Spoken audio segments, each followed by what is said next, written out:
مارنے کا غم چلے جا رہے ہیں قدم کو بہائے، چلے جا رہے ہیں قدم کو بہائے،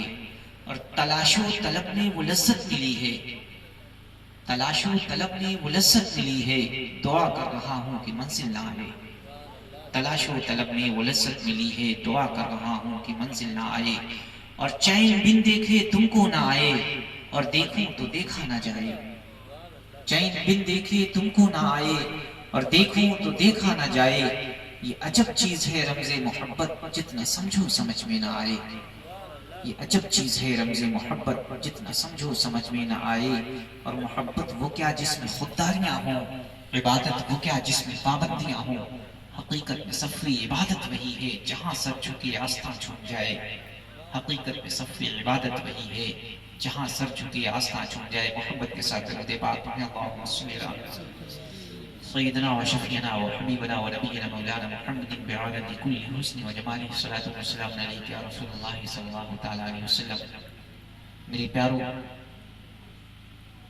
وقت کے اخیر میں ٹائم ملتا ہے، اور یہ وقت تقریر کا نہیں بلکہ اخیر میں کچھ جملے آپ سے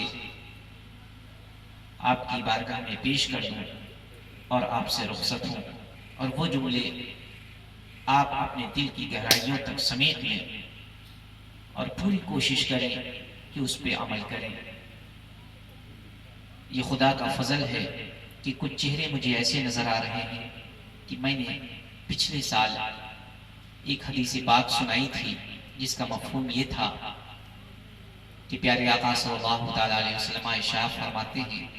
کہ جس نے اپنے چہرے پہ استورا چلایا گویا اس نے میری گردن پہ چھری چلائی، اور جس نے اپنی داڑھی پہ ہاتھ پھیرا گویا ایسا ہے جیسے اس نے میرے سینے پہ ہاتھ پھیرا۔ اللہ کا فضل ہے کہ اس حدیث پاک کو سنانے کے بعد آج کئی چہروں پہ داڑھی نظر آ رہی ہے۔ بس اسی طرح اگر آپ ہر محفلوں میں سے 2 یا 3 لوگ ہی اپنی اپنی زندگی سدھار لیں تو انشاءاللہ العزیز میری پوری قوم سدھر جائے گی۔ اللہ تبارک و تعالیٰ قرآن میں فرماتا ہے، یا ایھا الذین آمنوا اتقوا اللہ وابتغوا الیہ الوسیلہ، اے ایمان والو اللہ سے ڈرو اور اس کی طرف کوئی وسیلہ تلاش کرو۔ فقہاء اکرام، بزرگان دین، مشائخ اعلام فرماتے ہیں یہ وسیلہ جو ہے یہ ایک نور ہے جو تم کو اللہ کے رسول تک جوڑتا ہے اور رسول سے اللہ تک جوڑتا ہے، یعنی تمہارے پیر سے لے کر رب تک ایک جو کڑی ہے وہ یہ وسیلہ ہے۔ یہ جو ہم اعراس مقدسہ مناتے ہیں، ہم بزرگوں کی بارگاہ میں حاضر ہوتے ہیں، اس کا اصل مقصد کیا ہے؟ میرے پیارو، نماز بھی ایک وسیلہ ہی ہے۔ آپ نے علماء اکرام سے سنا ہوگا کہ صرف 2 نمازیں ہیں۔ ایک وہ نماز ہے کہ تم نماز میں اللہ کو دیکھ لو، اول درجے کی نماز یہ ہے کہ تم نماز میں اللہ کو دیکھ لو، اور دوسری درجے کی نماز یہ ہے کہ یہ خوف ہو کہ اللہ مجھے دیکھ رہا ہے۔ اب میرے پیارو، اول درجے کی نماز یہ کہ اللہ کو دیکھ لو، اور دوسرے درجے کی نماز یہ ہے کہ اللہ تمہیں دیکھ رہا ہے۔ احیاء العلوم میں حضرت امام غزالی فرماتے ہیں صرف یہی 2 نمازیں ہیں، ورنہ تیسری نماز نماز گمراہی ہے۔ اب میرے پیارو دیکھو، اگر تم اللہ کو دیکھو یا یہ خوف ہو کہ اللہ مجھے دیکھ رہا ہے، دیکھو دونوں میں کانٹیکٹ پیدا ہو رہا ہے، دونوں میں روحانیت پیدا ہو رہی ہے۔ جب تک تمہارے دل کا کانٹیکٹ رب سے نہ ہو تو میرے پیارو نہ نماز ہے نہ روزہ ہے۔ جب تمہارا دل اللہ سے لگ جائے، تمہارے دل میں پیارے رسول کی محبت پیدا ہو جائے، تمہارے دل میں پیارے رسول کی محبت عظمت ہو، تمہارے دل میں رب کا خوف ہو، تب میرے پیاروں اس نمازوں سے فائدہ ہے۔ اور اگر تمہارے دل میں رب کا خوف نہ ہو، پیارے رسول کی محبت نہ ہو، تو میرے پیاروں نماز ماں کے گود سے لے کر قبر تک پڑھتے رہو، اگر تمہارے دل میں عظمت رسول نہیں ہے تو وہ نمازیں ایک گندے کپڑے میں لپیٹ کے رب تمہارے منہ پہ مار دے گا، کیونکہ اللہ نہ کسی کی نماز کا محتاج ہے نہ کسی کے روزے کا محتاج ہے۔ اب میرے پیاروں، یہ کانٹیکٹ پیدا کیسے ہوگا؟ پیارے آقا صلی اللہ تعالیٰ علیہ وسلم ارشاد فرماتے ہیں ملا لہو شیخ فشیخ لہو شیطان، جس کا کوئی شیخ نہیں ہوتا، جس کا کوئی پیر نہیں ہوتا، اس کا پیر شیطان ہوتا ہے۔ حضرت مخدوم شیخ سعد رحمۃ اللہ علیہ مجموع السلوک میں فرماتے ہیں کہ حدیث مبارکہ کے مطابق جس کا کوئی پیر نہیں اس کا پیر شیطان ہے، لہذا سب کو سب کے سلسلے سے پکارا جائے گا۔ کسی کو کہا جائے گا اے قادریو حاضر ہو، کسی کو کہا جائے گا اے چشتیو حاضر ہو، کسی سے کہا جائے گا اے نقش بندیو حاضر ہو، کسی سے کہا جائے گا اے سہر وردیو حاضر ہو، لیکن جس کا کوئی پیر نہیں اس کو کہا جائے گا اے شیطانیو حاضر ہو۔ اس سے معلوم ہوا کہ اگر آپ کا پیر کوئی نہیں ہے، آپ کہیں سے مرید نہیں ہے، آپ نے اپنے کو کسی کے ہاتھ پہ بیچا نہیں ہے، تو میرے پیارو حضرت مخدوم شیخ صاحب فرماتے ہیں کہ بغیر مرید کے، بغیر پیر کے ایک شخص کی زندگی ایسی ہوتی ہے جس طریقے سے بغیر چرواہے کے بکریاں ہوتی ہیں، وہ کسی جانب بھی جا سکتی ہیں۔ اگر تم نے کسی کے ہاتھ پر بیعت نہیں لی ہے، تم نے کسی سے مریدی حاصل نہیں کی ہے، تو میرے پیارو وقت کو غنیمت جان کر کے کسی کے دامن سے وابستہ ہو جاؤ، کیونکہ سرکار فرماتے ہیں حب الفقرا مفتاح الجنہ، پیر کی محبت جنت کی کنجی ہے۔ میرے پیارو اب کوئی تمہاری پاس نبی نہیں آئے گا، کیونکہ نبوت کا دروازہ بند ہو چکا ہے۔ اب تم کو کوئی سچائی کا پیغام نہیں دے گا میرے پیارو، اب تم کو کوئی حقانیت بتانے والا نہیں ہے،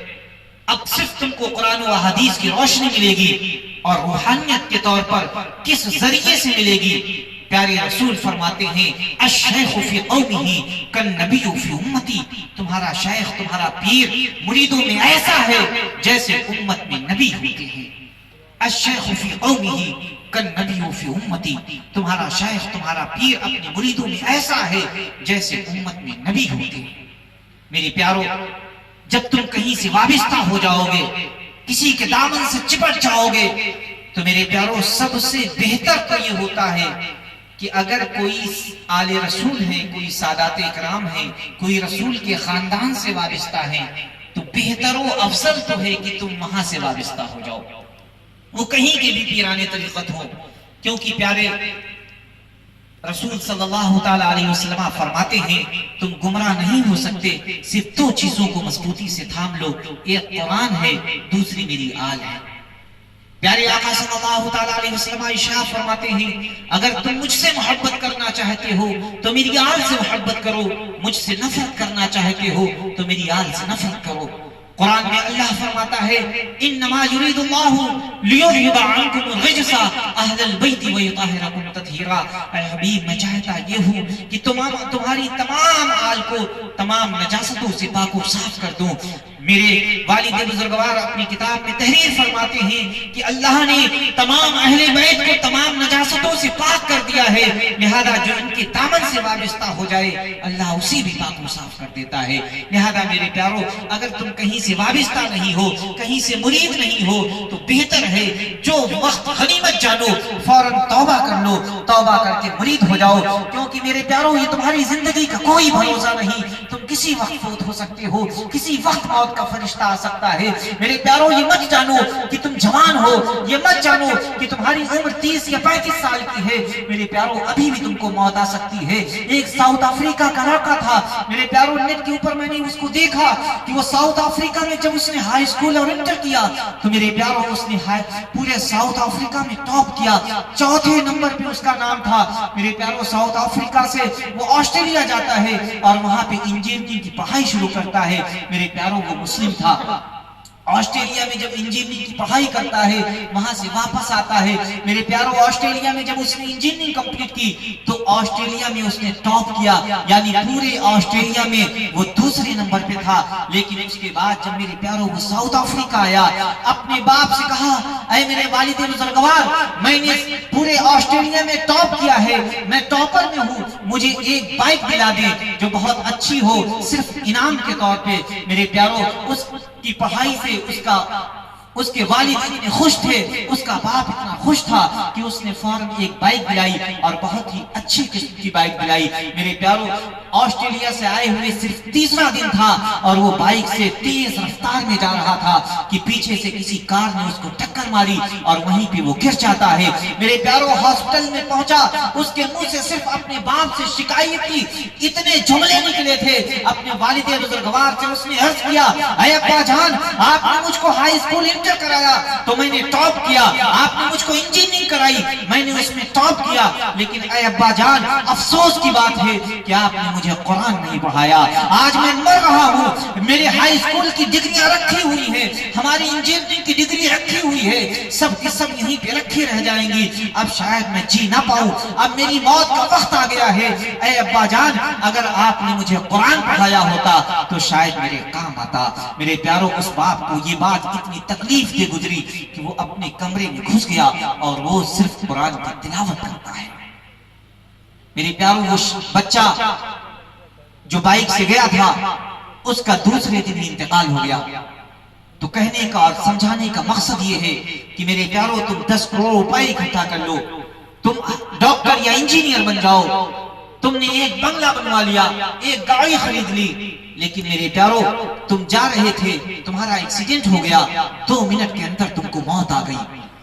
میرے پیاروں، تمہاری انجینئرنگ کی ڈگری بھی یہیں رہ جائے گی، تمہاری ہائی اسکول کی ڈگری بھی یہیں رہ جائے گی، تمہارا پیسہ بھی یہیں رہ جائے گا، تمہاری دولت بھی یہیں ہوگی، تمہارا بنگلہ بھی یہیں ہوگا۔ میرے پیاروں، لیکن اگر تمہارے نیک عمل تمہارے ساتھ نہیں تو اللہ کو کیا منہ دکھاؤ گے؟ میرے پیاروں، تمہاری 60-70 سال کی زندگی ہوتی ہے، اس میں 30-35 سال تم برباد کر دیتے ہو اس کو سمجھنے میں، یعنی 30-35 سال تک پڑھائی لکھائی اور اپنے کاروبار میں برباد کر دیتے ہو، بچتی ہے 30 یا 35 سال کی زندگی۔ میرے پیاروں، صرف 65 سال 70 سال کی زندگی کے لیے تم 30-35 سال برباد کر دیتے ہو، لیکن افسوس کی بات ہے جہاں تم کو ہمیشہ ہمیشہ کے لیے رہنا ہے وہاں کے لیے تم سوچتے بھی نہیں۔ میرے پیاروں، شرم کی بات ہے کہ تم مسلمان ہونے کے بعد اتنی برائیاں تم میں نظر آتی ہیں۔ میرے پیاروں، مجھے شرم آتی ہے اس وقت جب کوئی غیر مسلم مجھ سے یہ کہتا ہے کہ آج مسلمانوں میں اتنی برائیاں پائی جا رہی ہیں، آج مسلم میں یہ برائی ہے، آج مسلم میں یہ برائی ہے۔ میرے پیاروں، شرم کے مارے ڈوب مرنے کا مقام ہوتا ہے۔ مسلمان کی یہ شان نہیں کہ میرے پیاروں مسلمان جھوٹ بولے، مسلمان کی یہ شان نہیں کہ وہ مکاری اور عیاری سے پیسہ پیدا کرے۔ میرے پیاروں، مسلمان کی شان یہ نہیں کہ لوگوں کو دھوکہ دے، مسلمان کی یہ پہچان نہیں کہ میرے پیاروں لوگ اس پہ انگلیاں اٹھائیں، بلکہ مسلمان کی شان یہ ہے کہ اگر وہ چلتا ہو تو اس کی ادا کو دیکھ کے ادائے مصطفیٰ یاد آتی ہو۔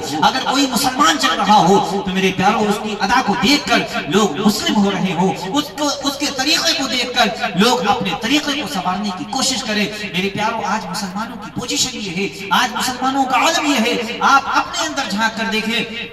پیارے آقا صلی اللہ تعالیٰ علیہ وسلم نے میرے پیاروں منافق اور مسلم میں پہچان کیا بتائی تھی کہ مسلمان وہ ہے جو جھوٹ نہیں بولتا، منافق جھوٹ بولتا ہے۔ میرے پیاروں، مسلمان وہ ہے جو وعدہ خلافی نہیں کرتا اور منافق وہ ہے جو وعدہ خلافی کرتا ہے۔ میرے پیاروں، مسلمان وہ ہے جو امانت میں خیانت نہیں کرتا، منافق وہ ہے جو امانت میں خیانت کرتا ہے۔ میرے پیاروں، شرم کی بات ہے، ڈوب مرنے کا مقام ہے کہ آج وہ ساری برائیاں، ساری بری خصلتیں مسلمانوں میں پائی جا رہی ہیں۔ جھوٹ مسلمان بول رہا ہے، مکاری عیاری سے مسلمان پیسہ پیدا کر رہا ہے۔ میرے پیاروں، حقیقت تو یہ ہے کہ وہ مسلمان صرف نام کے ہیں، وہ حقیقت میں مسلمان کہلانے کے لائق بھی نہیں، بلکہ مسلمان وہ ہوگا جس کے طریقے کو دیکھ کر ادائے مصطفیٰ یاد آتی ہو۔ میرے پیاروں، اگر تم سچے اور پکے مسلمان کو دیکھو گے تو میرے پیاروں اس کے چہرے کو دیکھ کر خدا کی قدرت یاد آتی ہے۔ میرے پیاروں، سچے اور پکے مسلمان بنو اور بزرگوں سے وابستہ ہو جاؤ۔ اس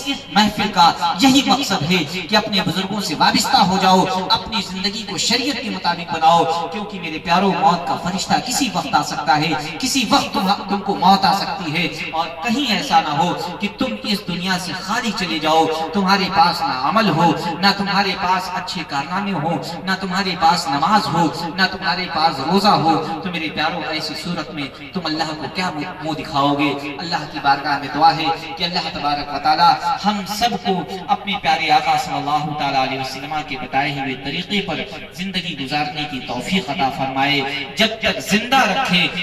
پیارے رسول کی محبت میں زندہ رکھے، جب اس دنیا سے خاتمہ ہو تو پیارے رسول کی محبت میں خاتمہ ہو۔ اے اللہ، جتنے بھی لوگوں نے تقریر کی، نعت مبارکہ پڑھی، ہم لوگوں کے آنے میں اٹھنے میں جس طریقے سے سننے سنانے میں اگر کوئی غلطی ہو گئی ہو، اللہ اسے معاف فرما دے۔ استغفر اللہ ربی من کل ذنب واتوب الیہ۔ صلاۃ والسلام کے لیے کھڑے ہو۔